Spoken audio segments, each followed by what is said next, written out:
उद्धव ठाकरे पर लगातार निशाना साध रही कंगना रनौत ने अब महाराष्ट्र की राजनीति के चाणक्य माने जाने वाले शरद पवार को भी अपने लपेटे में ले लिया है। एक तरफ उद्धव ठाकरे ने शरद पवार की चुप्पी साधने वाली अपील को ठुकरा दिया है, तो वहीं दूसरी तरफ अगर बात करें संजय राउत की, तो उनके सुर भी धीमे पड़ गए हैं। शिवसेना ने कंगना के हमले को अपनी आन से जोड़ लिया। ठाकरे परिवार ने इसे अपनी प्रतिष्ठा का प्रश्न बना लिया। कहने को कार्रवाई बीएमसी ने की, मगर मातोश्री का मुखपत्र जो बोला वो सीधा जवाब कंगना को था। अखबार ने बोल्ड फॉन्ट में बैनर लीड लगाई, उखाड़ दिया। शिवसेना के मुखपत्र ने ताव तो दिखा दिया, लेकिन सरकार चला रही पार्टी को जल्द समझ में आ गया कि मामला उल्टा पड़ रहा है। इसलिए सामना के सहायक संपादक संजय राउत के सुर ही बदल गए। हमारे लिए अब वो शिवसेना का विषय नहीं है, वो बीएमसी का विषय है। आप बोलेंगे अब बीएमसी में शिवसेना की सत्ता है, वहाँ एक लीगल डिपार्टमेंट है। आप उस बारे में आप वहाँ के कमिश्नर, वहाँ के मेयर से बात कर सकते। संजय राउत की ये टोन कंगना की पहली जीत है, लेकिन अपने दफ्तर की टूटी हुई ईंटों को देखती बिना मास्क में कंगना किसी को बख्शने के मूड में नहीं है। कंगना को पता है कि सिंहासन पर भले ही उद्धव की ताजपोशी है, लेकिन इस सरकार की चाबी शरद पवार के पास है। इसलिए कंगना ने शरद पवार को लपेटते हुए ट्वीट किया, ये सिर्फ मेरा नहीं, पूरी बिल्डिंग का मामला है। ये केवल मेरे फ्लैट का मामला नहीं है, बल्कि पूरी बिल्डिंग का मसला है, जिससे बिल्डर को निपटना पड़ेगा। इस बिल्डिंग का संबंध शरद पवार से है। हमने उनके ही पार्टनर से ये फ्लैट खरीदा था, इसलिए वो जवाबदेह हैं, मैं नहीं। शरद पवार पुराने नेता हैं। जब उनसे कंगना के इस बयान के बारे में पूछा गया, तो उन्होंने कंगना की बात को हल्का करके टाल दिया। माझी इच्छा माझ्या नावाची बिल्डिंग करा खुलते।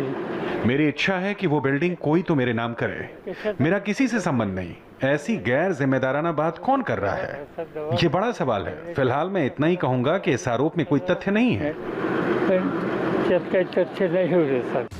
शरद पवार ने इस बयान को तो टाल दिया, लेकिन सवाल ठाकरे परिवार और मातोश्री की साख का है, जो बाला साहब के बाद कमजोर हुई है। अब इसकी आंच साझा सरकार पर भी आ रही है। इसीलिए अघाड़ी के आर्किटेक्ट शरद पवार ने कोशिश तो बहुत की, लेकिन उनका पीस कीपिंग एफर्ट भी काम नहीं आया। शरद पवार ने पहले कंगना पर कार्रवाई को गैर जरूरी बताया। शरद पवार के मुताबिक इससे कंगना को पब्लिसिटी मिली। पवार ने इस मसले पर उद्धव और संजय राउत के साथ मीटिंग की। पवार ने सलाह दी कि केंद्र से सुरक्षा मिलने के बाद कंगना को छेड़ना ठीक नहीं।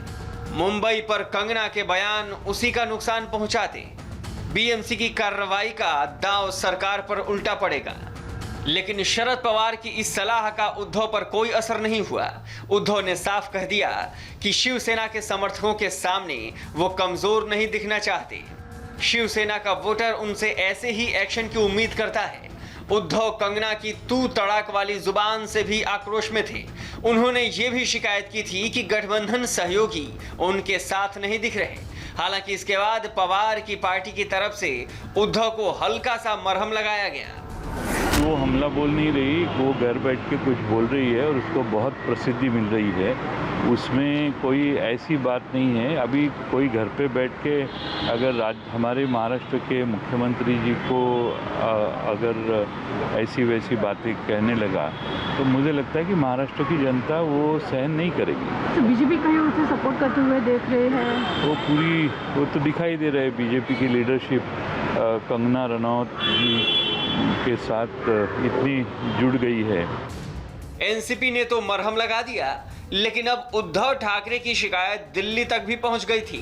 कांग्रेस आला कमान ने महाराष्ट्र में अपने नेताओं को निर्देश दिया, सोच समझकर बोलें या फिर खामोश रहें। शिवसेना, एनसीपी और कांग्रेस को कंगना ने भले ही बैक फुट पर धकेल दिया हो, लेकिन वो इतने पर भी मानने वालों में से नहीं है। दफ्तर की इन टूटी हुई ईंटों को कंगना हथियार बनाने के मूड में है। इसलिए कंगना ने ट्वीट करके कहा, मैंने अपना दफ्तर 15 जनवरी को खोला, जिसके बाद कोरोना फैल गया।